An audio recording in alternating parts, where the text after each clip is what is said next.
1000 രൂപയുടെ പ്രൈസ് റേഞ്ചിൽ നല്ലൊരു ട്രൂ വയർലെസ് ഇയർഫോൺസ് വേണമെങ്കിൽ അത്തരത്തിലൊരു ട്രൂ വയർലെസ് ഇയർഫോൺസ് ആണ് നമ്മൾ ഇന്ന് റിവ്യൂ ചെയ്യാൻ പോകുന്നത്. അപ്പോൾ നോയ്സ് എന്ന ബ്രാൻഡിൻ്റെ ബഡ്സ് VS101 എന്ന് പറയുന്ന ലേറ്റസ്റ്റ് ആയിട്ട് ലോഞ്ച് ചെയ്ത ഒരു ട്രൂ വയർലെസ് ഇയർഫോൺസ് ആണ്. അപ്പോൾ 1199 രൂപയ്ക്കാണ് മിന്ത്രയിൽ എക്സ്ക്ലൂസീവായിട്ട് ഇത് ലോഞ്ച് ചെയ്തിരിക്കുന്നത്. അപ്പോൾ ഇന്നത്തെ വീഡിയോയിലൂടെ ഈ ഒരു ഇയർഫോൺസ് എങ്ങനെയാണ്, ഇത് കൊള്ളാമോ, ഇതിലുള്ള ഗുണങ്ങൾ എന്തൊക്കെയാണ്, പോരായ്മകൾ എന്തൊക്കെയാണ്, ഇതിൻ്റെ മൈക്രോഫോൺ എങ്ങനെയാണ് എന്നുള്ള കാര്യങ്ങളെല്ലാം വിശദമായിട്ട് നോക്കാം. സോ നമുക്ക് വീഡിയോ സ്റ്റാർട്ട് ചെയ്യാം. നോയ്സിൻ്റെ VS101 വരുന്നത് ഈ ഒരു ഗ്രേ ബോക്സിലാണ്. പിന്നെ സൈഡിൽ നമുക്ക് ഡിസൈൻഡ് ഇൻ ഇന്ത്യ എന്ന് എഴുതിയിരിക്കുന്നത് കാണാൻ പറ്റും.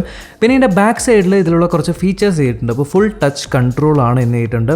18 hours പ്ലേ ടൈമാണ് നമുക്ക് ടോട്ടൽ കിട്ടുന്നതെന്നും പിന്നെ 8 mm ഡ്രൈവറാണ് ഉപയോഗിച്ചിരിക്കുന്നത്. അതുപോലെ IPX5 വാട്ടർ പ്രൂഫിങ്ങും കൂടെ ഉള്ളൊരു ഡിവൈസാണ്. അപ്പോൾ ശരിക്കും ഇത് വരുന്നത് ബ്ലൂടൂത്ത് 5 വെർഷനിലാണ്. നമുക്ക് ഈ ഒരു ബോക്സ് അൺബോക്സ് ചെയ്യാം. ഇതിനകത്ത് നമുക്ക് യൂസർ മാനുവലും അതേപോലെ വാറണ്ടി കാർഡും ലഭിക്കുന്നുണ്ട്. ഇനി ഫോം പാഡിങ്ങിൽ ഇതാ നമ്മുടെ എയർബഡ്സ് അല്ലെങ്കിൽ ഇയർബഡ്സ് വെച്ചിട്ടുണ്ട്. അപ്പോൾ ഇതിനകത്ത് നമുക്ക് ഒരു ടൈപ്പ് സി കേബിളും അതേപോലെ തന്നെ എക്സ്ട്രാ ഇയർ ടിപ്സും കൂടെ തന്നിട്ടുണ്ട്. സോ അത്രയുമാണ് നമുക്ക് ബോക്സിൻ്റെ ഉള്ളിലുള്ളത്. ഇനി നമുക്ക് ഡിവൈസിൻ്റെ ഫിസിക്കൽ ഓവർവ്യൂ നോക്കാം. അപ്പോൾ ഇതൊരു മാറ്റ് ഫിനിഷുള്ളൊരു ബോക്സാണ്. അപ്പോൾ അത്യാവശ്യം എന്താ പറയുക, അധികം വലിയ സൈസും അല്ല, എന്നാൽ അധികം ചെറിയ സൈസും അല്ലാത്തൊരു ഡിസൈനിലാണ്. അപ്പോൾ ഇതിനകത്താണ് നമ്മുടെ 2 ഇയർബഡ്സ് അല്ലെങ്കിൽ ഇയർ പോഡ്സ് ഉള്ളത്. ഈ ഡിസൈൻ അവർ പറയുന്നത് ഫ്ലൈ ബേർഡ് ഡിസൈൻ എന്നാണ്. അപ്പോൾ മൊത്തത്തിൽ ഈ ഒരു ഇയർബഡ്സ് മുഴുവനായിട്ട് തന്നെ ഒരു ഗ്ലോസി ഫിനിഷിലാണ് വന്നിരിക്കുന്നത്. ഇതിൻ്റെ അറ്റത്ത് 2 റബ്ബർ ടിപ്പുകളാണ് ഉള്ളത്. ഓവറോൾ ബഡ്സിൻ്റെ സൈസ് നോക്കുവാണെങ്കിൽ വളരെ ചെറുതാണ്. ചെവിയിൽ വെക്കുമ്പോൾ വളരെ കംഫർട്ടബിൾ ആയിട്ട് തന്നെയാണ് ഇരിക്കുന്നത്. ലെഫ്റ്റിലേക്കോ റൈറ്റിലേക്കോ നമ്മൾ ചരിഞ്ഞു കഴിഞ്ഞാലൊന്നും അത് പെട്ടെന്ന് ഊരി വീഴുന്നൊന്നുമില്ല. അതുപോലെ പുറത്തേക്ക് തള്ളി നിൽക്കുന്ന ഒരു ഫീലിംഗ് കിട്ടുന്നില്ല. ലൈറ്റ് വെയിറ്റ് ആണ്. ജസ്റ്റ് 4 ഗ്രാം മാത്രമാണ് ഇതിൻ്റെ ഒരു വെയിറ്റ് വരുന്നത്. ഇനി ഇതിൻ്റെ പെയറിംഗ് പ്രോസസ് വളരെ സിമ്പിളാണ്. ജസ്റ്റ് ലിഡ് ഓപ്പൺ ചെയ്തിട്ട് ഈ 2 ഇയർബഡ്സും പുറത്തേക്ക് എടുത്ത് വയ്ക്കുക. പുറത്തേക്ക് എടുത്ത് വെച്ചിട്ട് നമ്മുടെ ഫോണിൽ ബ്ലൂടൂത്ത് ഓൺ ആക്കിയിട്ട് അതിൽ നമുക്ക് VS101 എന്ന് കാണും. അതിലേക്ക് നമ്മൾ ക്ലിക്ക് ചെയ്യുക. ഉടനെ തന്നെ പെയർ ആവുന്നതായിരിക്കും. ഒരു വട്ടം നിങ്ങൾ പെയർ ചെയ്ത് കഴിഞ്ഞാൽ പിന്നീട് ജസ്റ്റ് ഈ ഒരു കേസ് ഓപ്പൺ ചെയ്ത് 2 ഇയർബഡ്സും പുറത്തെടുത്ത് കഴിഞ്ഞാൽ അപ്പോൾ തന്നെ ഓട്ടോമാറ്റിക്കായിട്ട് കണക്റ്റ് ആവുന്നതാണ് ബ്ലൂടൂത്ത് 5.0 വെർഷൻ ആയതുകൊണ്ട്. അതുപോലെ ഏകദേശം 10 മീറ്റർ വരെയും ഡിസ്കണക്ഷൻ ഇല്ലാതെ തന്നെ കൊണ്ടു നടക്കാനായിട്ട് പറ്റും. ലേറ്റൻസി ഗെയിമിങ്ങിൻ്റെ കാര്യത്തിൽ നമുക്ക് നോർമൽ ഒരു ബ്ലൂടൂത്ത് ഇയർഫോൺസിൽ എക്സ്പെക്ട് ചെയ്യുന്ന ആ ഒരു ചെറിയ ലേറ്റൻസി നമുക്ക് കാണാൻ പറ്റും. യൂട്യൂബ് വീഡിയോസ് അല്ലെങ്കിൽ പാട്ടുകൾ കേൾക്കുമ്പോൾ നമുക്ക് വലിയ ലേറ്റൻസി ഒന്നും തോന്നുന്നില്ല. ഇനി ഇതിനെ ഡിസ്കണക്ട് ചെയ്യാനായിട്ട് തിരിച്ച് ഈ 2 ഇയർബഡ്സും ഈ ഒരു കേസിനകത്ത് വെച്ച് കഴിഞ്ഞാൽ അപ്പോൾ തന്നെ ഡിസ്കണക്റ്റും ആവും. ഇനി ചാർജിങ്ങിൻ്റെ അല്ലെങ്കിൽ ബാറ്ററി ബാക്കപ്പിൻ്റെ കാര്യത്തിലേക്ക് വരുവാണെങ്കിൽ ഫസ്റ്റ് ടൈം നിങ്ങൾ യൂസ് ചെയ്യുന്നതിന് മുന്നേ ഫുള്ളായിട്ട് ചാർജ് ചെയ്യുക എന്ന് ഉറപ്പുവരുത്തുക. അപ്പോൾ ഇതിൻ്റെ കേസ് ചാർജ് ആവാനായിട്ട് ഏകദേശം 2 മണിക്കൂറാണ് എടുക്കുന്നത്. അപ്പോൾ ഇതിൻ്റെ മുകളിൽ 4 LED ഇൻഡിക്കേറ്റേഴ്സ് കൊടുത്തിട്ടുണ്ട് ചാർജ് കാണിക്കാനായിട്ട്. അപ്പോൾ ഈ കേസ് വഴി നിങ്ങൾക്ക് ഏകദേശം 3 പ്രാവശ്യം മുഴുവനായിട്ട് ഈ 2 ഇയർബഡ്സും ചാർജ് ചെയ്യാനായിട്ട് പറ്റും. ഇനി ബഡ്സ് ചാർജ് ചെയ്യാനായിട്ട് ഏകദേശം 1.5 മണിക്കൂറോളമാണ് എടുക്കുന്നത്. വൺസ് നിങ്ങൾ ഫുൾ ചാർജ് ചെയ്ത് കഴിഞ്ഞാൽ ഇതിൻ്റെ പ്ലേ ബാക്ക് ടൈം വരുന്നത് ഏകദേശം ഒരു 4 മുതൽ 5 മണിക്കൂർ വരെ സുഖമായിട്ട് നിങ്ങൾക്ക് കിട്ടും.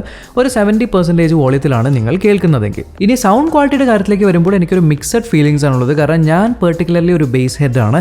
കുറച്ച് ബേസ് ഹെവി ആയിട്ടുള്ള പാട്ടുകൾ കേൾക്കുന്ന ഒരു വ്യക്തി ആയതുകൊണ്ട് ഈ ഇയർഫോൺസിൽ ഒരു ബേസ് ബൂസ്റ്റഡ് ആയിട്ടുള്ള സൗണ്ട് അല്ല, മറിച്ച് ഒരു ബാലൻസ്ഡ് ആയിട്ടുള്ളൊരു സൗണ്ടാണ് വരുന്നത്. അതായത് ബേസും വളരെ കൂടുതലല്ല, ട്രെബിളും വളരെ കൂടുതലല്ല എന്നുള്ള രീതിയിലാണ് ഇതിൻ്റെ സൗണ്ട് സിഗ്നേച്ചർ വരുന്നത്. അപ്പോൾ ബേസിനും ട്രെബിളിനും മിഡ്സിനും റേറ്റിംഗ് കൊടുക്കാനാണെങ്കിൽ ബേസിന് ഒരു 3 out of 5 റേറ്റിംഗ് കൊടുക്കാം.